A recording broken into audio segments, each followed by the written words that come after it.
सुबह की हल्की सुनहरी धूप गांव के पुराने पीपल के पेड़ से छनकर आ रही थी। गांव की गलियों में रोज की तरह चहल पहल शुरू हो चुकी थी। कहीं मंदिर की घंटियां बज रही थी तो कहीं घरों से चूल्हे की खुशबू आ रही थी। उसी गांव के एक छोटे से घर में रूही अपनी बेटी परी के बाल संवार रही थी। माँ, आज मेरे स्कूल में कविता प्रतियोगिता है, आप जरूर आना, परी ने मुस्कुराते हुए कहा। रूही ने उसके माथे को चूमा और बोली, मैं जरूर आऊंगी बेटा, तुम्हारी हर खुशी में मैं तुम्हारे साथ हूँ। परी हंसते हुए स्कूल चली गई, लेकिन उसके जाते ही रूही की मुस्कान धीरे धीरे फीकी पड़ गई। आज से 6 साल पहले रूही की जिंदगी बिल्कुल अलग थी। वह एक खुशहाल परिवार का हिस्सा थी। उसका पति अमित उसे बहुत प्यार करता था। दोनों ने साथ मिलकर कई सपने देखे थे, लेकिन एक सड़क दुर्घटना ने सब कुछ बदल दिया। अमित के जाने के बाद रूही के लिए दुनिया जैसे रुक गई थी। रिश्तेदारों ने कुछ दिनों तक साथ दिया, लेकिन समय बीतने के साथ सब अपनी जिंदगी में लौट गए। अब रूही ही माँ थी, पिता थी और परी की पूरी दुनिया थी। गांव के लोग अक्सर उसे देखकर धीमी आवाज में बातें करते, इतनी कम उम्र है, लेकिन अब पूरी जिंदगी कैसे अकेले बिताएगी। बेटी के लिए तो दूसरी शादी के बारे में सोचना चाहिए। लेकिन कुछ लोग ऐसे भी थे जो कहते थे, विधवा होकर भी इतना अच्छा जीवन जी रही है, यही बहुत है। रूही सब सुनती थी, लेकिन चुप रहती थी। उसे डर था कि कहीं कोई फैसला उसकी बेटी की जिंदगी को मुश्किल न बना दे। एक दिन शाम को परी ने अपनी माँ से पूछा, माँ, हमारे घर में पापा की फोटो क्यों लगी है। रूही कुछ पल चुप रही, फिर बोली, क्योंकि तुम्हारे पापा हमारे दिल में हमेशा रहेंगे। परी ने मासूमियत से पूछा, क्या जो लोग हमारे साथ नहीं होते उन्हें हम फिर से खुश नहीं कर सकते। यह सवाल रूही के दिल में उतर गया। उस रात वह देर तक सो नहीं पाई। उसे पहली बार लगा कि शायद उसने अपनी जिंदगी के बारे में कभी सोचा ही नहीं।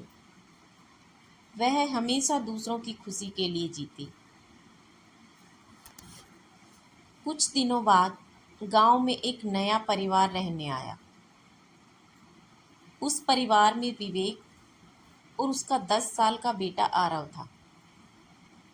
विवेक भी अपने अतीत के दर्द को छुपाकर जी रहा था। 5 साल पहले बीमारी के कारण उसने अपनी पत्नी को खो दिया था। उसने भी अपना पूरा जीवन बेटे के नाम कर दिया था। पहली मुलाकात में रूही और विवेक ने एक दूसरे को दुख को महसूस किया। दोनों जानते थे कि कुछ दर्द ऐसे होते हैं जिन्हें शब्दों में नहीं बताया जा सकता। धीरे धीरे परी और आरव दोस्त बन गए। दोनों बच्चे साथ खेलने लगे। बच्चों की हंसी से जैसे दोनों घरों में फिर से रौनक लौटने लगी। एक दिन विवेक की माँ ने रूही से कहा, बेटी, जिंदगी किसी एक हादसे पर खत्म नहीं होती। भगवान कभी कभी टूटे हुए इंसान को दोबारा मुस्कुराने का मौका देता है। रूही ने कुछ जवाब नहीं दिया, लेकिन उसके मन में एक नई सोच जन्म लेने लगी। मन में अब कई सवाल उठने लगे। वह हर रात सोने से पहले अमित की तस्वीर के सामने बैठती और मन ही मन उससे बातें करती। अमित, क्या मैं अपनी जिंदगी में आगे बढ़ सकती हूँ? क्या ऐसा करना तुम्हारी यादों के साथ धोखा होगा? तस्वीर हमेशा की तरह शांत रहती, लेकिन रूही के दिल में एक आवाज़ आती, तुम्हारी खुशी में ही मेरी खुशी है। दिन बीतते गए, परी और आरव की दोस्ती गहरी हो गई। दोनों बच्चे एक दूसरे के साथ अपनी छोटी छोटी बातें बांटते थे। एक दिन परी ने अपनी माँ से कहा, माँ, आरव बहुत अच्छा है, वह हमेशा मेरी मदद करता है। अगर हमारे घर में भी कोई ऐसा हो जो आपकी मदद करे तो आपको अच्छा लगेगा ना? रूही बेटी की बात सुनकर भावुक हो गई। एक छोटी सी बच्ची ने वह समझ लिया था जिसे बड़े लोग समझने में वर्षों लगा देते हैं। लेकिन समाज के लिए रूही की खुशी स्वीकार करना आसान नहीं था। एक दिन पड़ोस की कुछ औरतें उसके घर के बाहर बैठी बातें कर रही थी। सुना है रूही दोबारा शादी करने की सोच रही है। इतने साल बाद भी क्या ज़रूरत है? लोग क्या कहेंगे? ये सब रूही के कानों तक पहुँचे। कुछ पल के लिए उसका मन फिर डर गया। उस शाम वह बहुत उदास बैठी थी। तभी उसकी माँ उसके पास आई। बेटी, जब अमित था तब भी लोग कुछ न कुछ कहते थे, आज भी कह रहे हैं। लोग तो हमेशा बोलेंगे, लेकिन तुम्हारी जिंदगी तुम्हें जीनी है। रूही की आंखों से आंसू बहने लगे। माँ, मुझे डर लगता है, अगर मेरा फैसला गलत हुआ तो, अगर परी को दुख हुआ तो।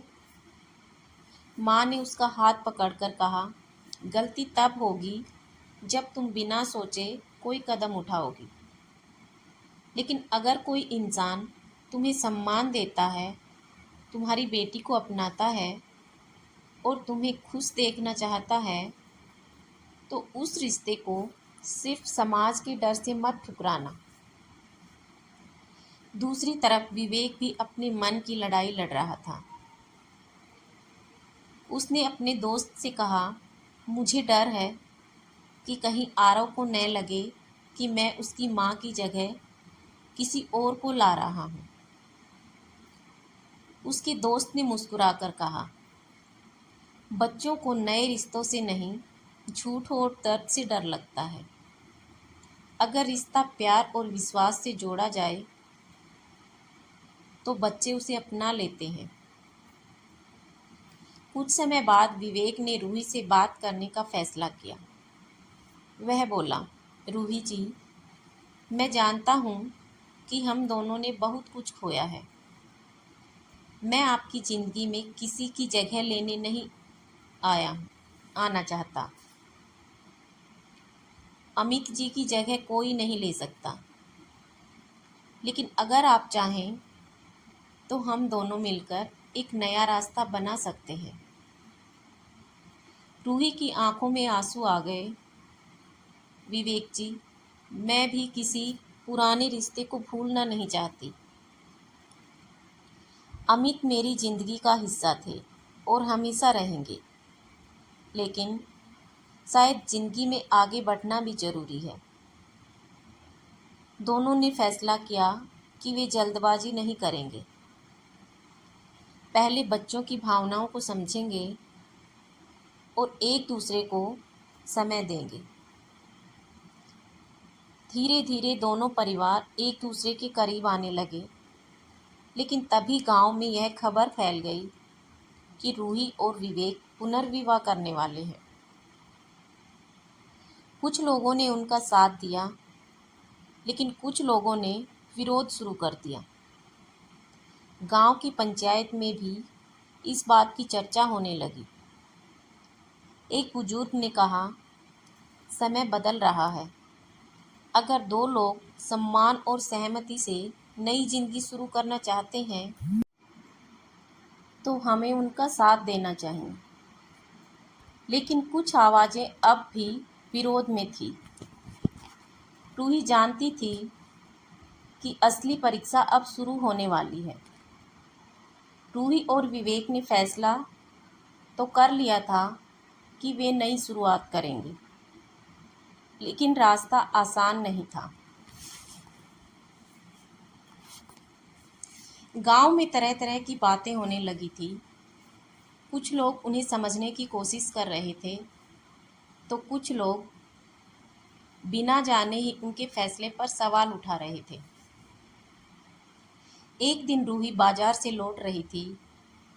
रास्ते में उसे अपनी पुरानी सहेली सीमा मिली। सीमा ने उसका हाथ पकड़कर कहा, रूही, मैं तुम्हें बचपन से ही जानती हूँ। तुमने अपनी पूरी जिंदगी परी के लिए लगा दी। अब अगर कोई तुम्हें ऐसा इंसान मिला है जो तुम्हारा सम्मान करता है, तो तुम्हें अपनी खुशी के से डरना नहीं चाहिए। रूही ने धीमी आवाज़ में कहा, सीमा, डर मुझे लोगों की बातों का नहीं है। डर इस बात का है कि कहीं रूही को कोई तकलीफ ना हो जाए। सीमा मुस्कुराई और बोली, बच्चों को सबसे ज़्यादा ज़रूरत प्यार और सुरक्षा की होती है। अगर उन्हें यह दोनों मिल जाएं, तो रिश्ता अपने आप मजबूत हो जाता है। उधर विवेक भी आरव से बात करना चाहता था। वह जानता था कि कोई भी फैसला बच्चों की भावनाओं को समझे बिना नहीं लिया जा सकता। एक शाम वह आरव के साथ बैठा। बेटा, अगर हमारी ज़िंदगी में कोई ऐसा इंसान आए जो हमारी खुशियों का ध्यान रखे, तो तुम्हें कैसा लगेगा? आरव कुछ देर चुप रहा, फिर बोला, पापा, क्या वह मेरी माँ की जगह लेने आएगी? विवेक की आंखें नम हो गई। नहीं बेटा, कोई भी तुम्हारी माँ की जगह नहीं ले सकता। कुछ रिश्ते दिल में हमेशा खास रहते हैं, लेकिन ज़िंदगी में नए रिश्तों के लिए जगह बनाना भी गलत नहीं होता। आरव ने अपने पिता का हाथ पकड़ लिया। अगर वह आपको खुश रखेंगी और मुझे अपना समझेंगी, तो मुझे कोई परेशानी नहीं होगी। विवेक ने बेटे को गले से लगा लिया। कुछ दिनों बाद रूही और विवेक ने अपने बच्चों को साथ बैठाकर बात की। दोनों ने साफ कहा कि यह फैसला किसी जगह लेने के लिए नहीं, बल्कि एक दूसरे का साथ देने के लिए है। परी ने अपनी माँ को देखा और कहा, माँ, मैंने आपको बहुत सालों से अकेला देखा है। अगर आपको फिर से मुस्कुराने का मौका मिल रहा है, तो आपको उसे अपनाना चाहिए। रूही की आंखों से आंसू बह निकले। उसे लगा जैसे उसकी छोटी बेटी अचानक बहुत बड़ी हो गई है। आखिरकार दोनों परिवारों ने विवाह की तैयारी शुरू कर दी।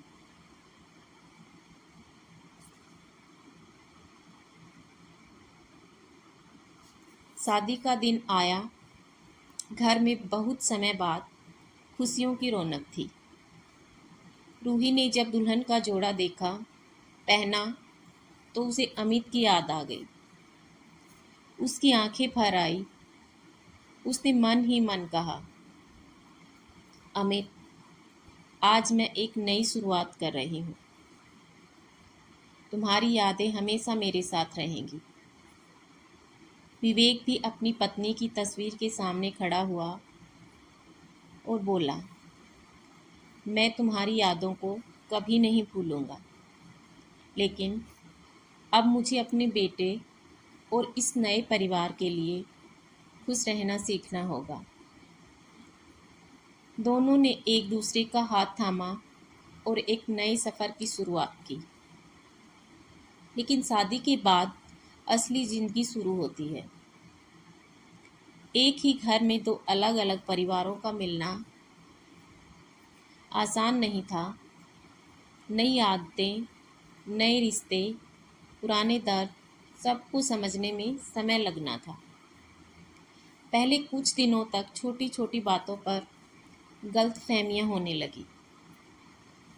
एक दिन आरव को लगा कि रूही परी का ज़्यादा ध्यान रखती है। वहीं परी को लगा कि उसकी माँ अब आरव को ज़्यादा समय देती है। दोनों बच्चों के मन में अनकहे सवाल आने लगे।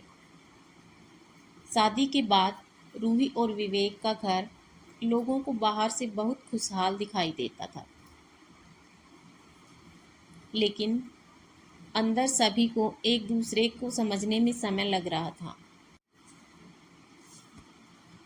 रूही पूरी कोशिश करती कि आरव को कभी यह महसूस न हो कि वह उसके लिए पराया है। वह उसकी पसंद नापसंद का ध्यान रखती, उसकी पढ़ाई में मदद करती और उसकी छोटी छोटी बातों को सुनते। लेकिन बच्चों के मन में छिपे डर कभी कभी बाहर आ जाते हैं। एक दिन आरव स्कूल से उदास होकर घर आया। रूही ने पूछा, क्या हुआ बेटा, आज इतने चुप क्यों हो? आरव ने पहले कुछ नहीं कहा, फिर धीरे से बोला, मेरे दोस्त कहते हैं कि अब मेरी असली माँ नहीं है, इसलिए मुझे नई माँ मिल गई है। यह सुनकर रूही कुछ पल के लिए शांत हो गई। वह आरव के पास बैठी और बोली, बेटा, दुनिया में कुछ रिश्ते जन्म से मिलते हैं और कुछ रिश्ते दिल से बनते हैं। तुम्हारी माँ की जगह कोई नहीं ले सकता। मैं तुम्हारी माँ बनने की कोशिश नहीं करूँगी, लेकिन अगर तुम चाहो तो मैं तुम्हारी दोस्त और तुम्हारी देखभाल करने वाली बन सकती हूँ। आरव की आंखों में आंसू आ गए। उसने पहली बार महसूस किया कि रूही उसे कोई रिश्ता छीनने नहीं आई, बल्कि एक नया रिश्ता देने आई है। कुछ दिनों बाद परी भी परेशान रहने लगी। विवेक ने उससे पूछा, बेटी क्या बात है, तुम पहले जैसी खुश नहीं लग रही। परी बोली, पापा, मुझे डर लगता है कि कहीं आप मुझे भूल तो नहीं जाएंगे। अब आपके पास आरव भी है। विवेक ने उसे गले लगा लिया। परी, बच्चे कभी कम या ज़्यादा नहीं होते। तुम मेरी बेटी थी, हो और हमेशा रहोगी। हमारे घर में प्यार बढ़ा है, बटा नहीं है। इन छोटी छोटी बातों से धीरे धीरे दोनों बच्चों के मन का डर कम होने लगा। समय के साथ रूही और विवेक ने समझ लिया कि एक परिवार केवल साथ रहने से नहीं बनता, बल्कि एक दूसरे को समझने और स्वीकार करने से बनता है। एक दिन आरव को तेज बुखार हो गया। रात भर रूही उसके पास बैठी रही। वह बार बार उसका माथा छूकर देखती और दवा देती रही। सुबह जब आरव की आंख खुली तो उसने देखा कि रूही वहीं बैठी है। वह धीमी आवाज में बोला, आप पूरी रात मेरे पास थी? रूही मुस्कुराई। जो प्यार करता है वह चिंता तो करेगा ही। आरव ने पहली बार रूही को खुशी से माँ कहा।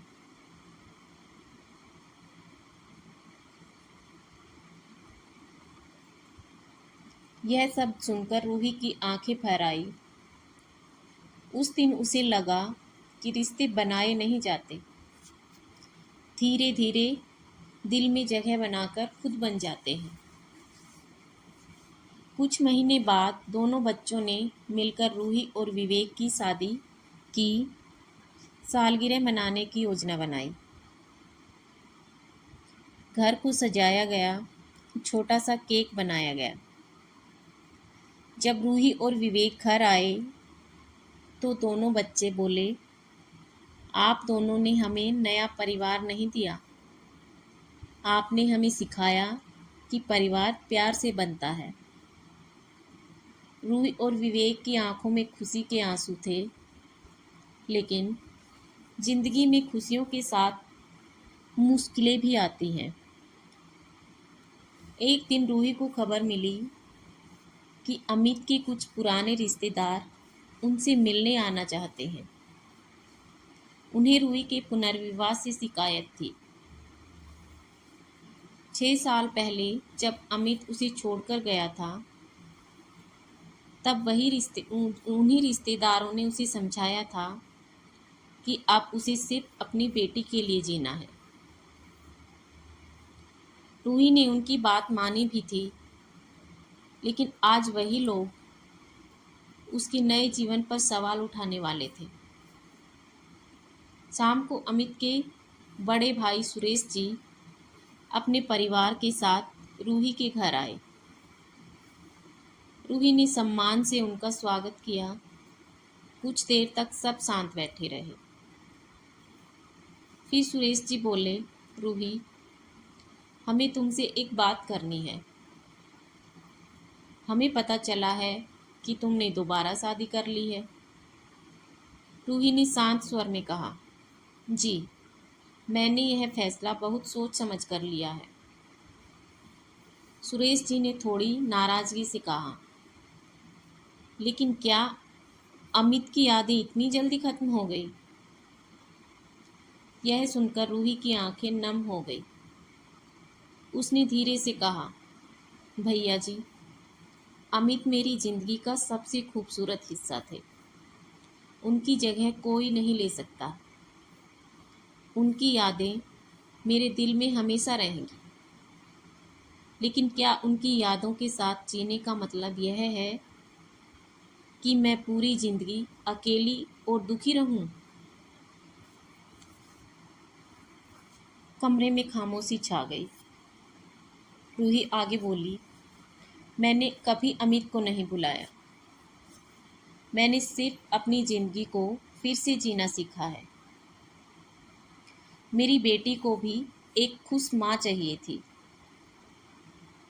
और मुझे भी एक ऐसी साथी की ज़रूरत थी जो मेरा सम्मान करे। सुरेश जी कुछ नहीं बोल पाए। तभी परी वहाँ आ गई और बोली, चाचा जी, मेरी माँ ने मेरे लिए बहुत कुछ सहा है। मैंने उन्हें कई साल अकेले रोते देखा है। अगर अब वह खुश हैं तो इसमें गलत क्या है? बच्ची की बात सुनकर सबकी आंखें झुक गई। उसी समय विवेक भी वहां आया। उसने सम्मान से कहा, मैं जानता हूँ कि अमित जी की जगह कोई नहीं ले सकता।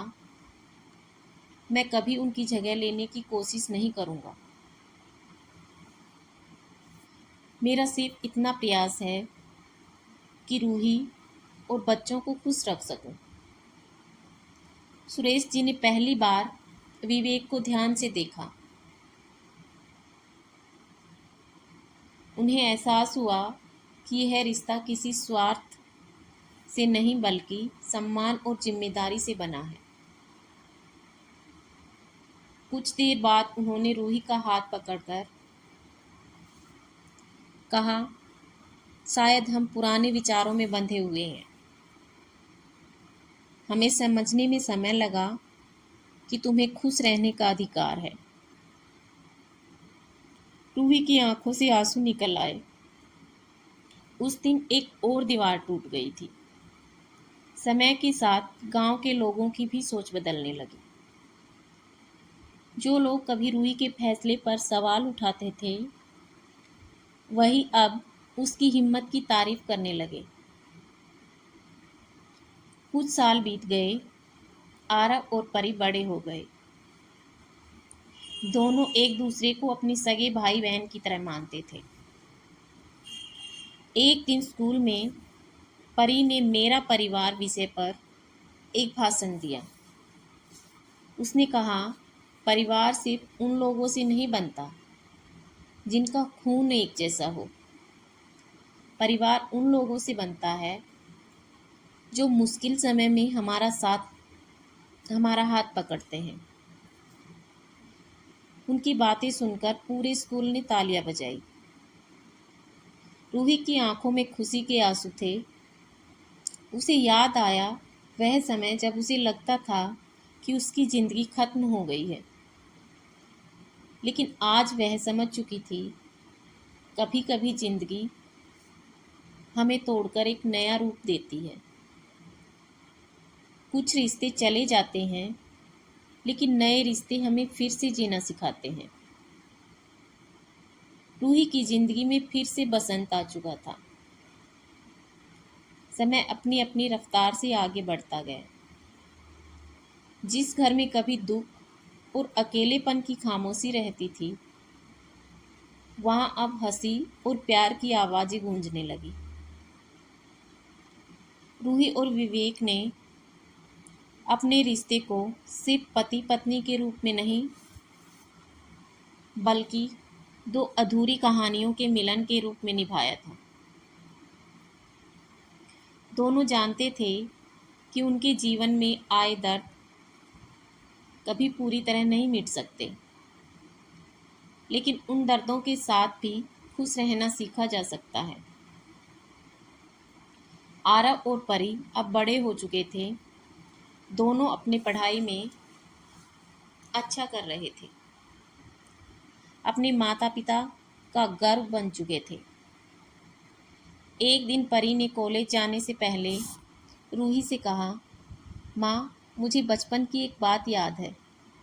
जब छोटी थी, मुझे लगता था कि हमारा परिवार दूसरों जैसा नहीं है, लेकिन आज मुझे लगता है कि हमारा परिवार सबसे खास है। रूही मुस्कुराई और बोली, क्यों बेटा? परी ने कहा, क्योंकि हमारे परिवार ने हमें सिखाया कि रिश्ते जन्म से नहीं, प्यार और विश्वास से मजबूत होते हैं। रूही की आंखों में खुशी के आंसू आ गए। उधर आरव ने विवेक से कहा, पापा, जब मैं छोटा था तो मुझे डर था कि मेरी जिंदगी बदल जाएगी, लेकिन आज मुझे लगता है कि आपने मुझे एक नहीं, दो माता पिता का प्यार दिया। विवेक ने बेटे को गले से लगा लिया। बेटा, जिंदगी में कुछ बदलाव मुश्किल लगते हैं, लेकिन अगर दिल साफ हो तो वही बदलाव खुशियाँ लेकर आते हैं। कुछ वर्षों बाद गांव में एक महिला अपने बच्चे के साथ रूही से मिलने आई। वह महिला भी अपने पति को खो चुकी थी और समाज के डर से परेशान थी। उसने कहा, दीदी, लोग कहते हैं कि अब मेरी जिंदगी खत्म हो गई है।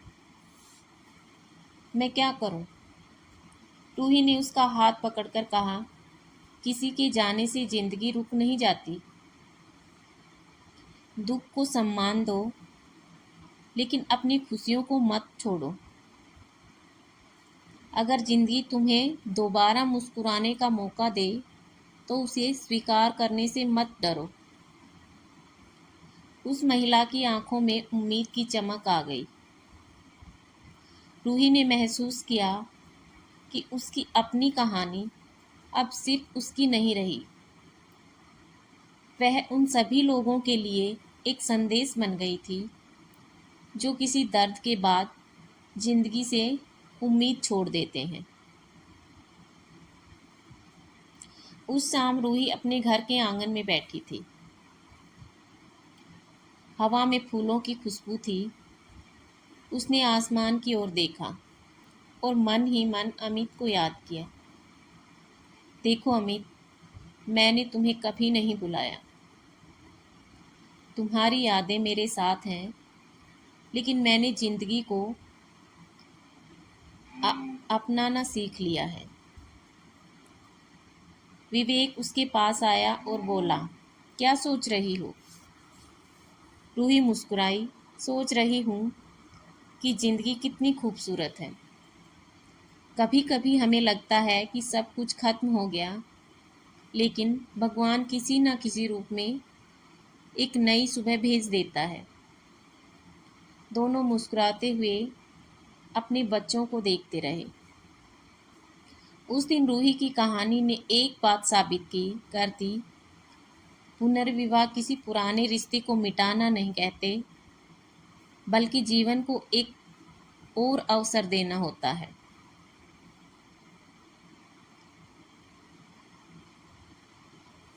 किसी इंसान की पहचान उसके अतीत से नहीं, बल्कि उसकी साहस, प्रेम और आगे बढ़ने की क्षमता से होती है। क्योंकि हर अंधेरी रात के बाद एक नई सुबह जरूर होती है, और कभी कभी वही सुबह जीवन की सबसे खूबसूरत शुरुआत बन जाती है।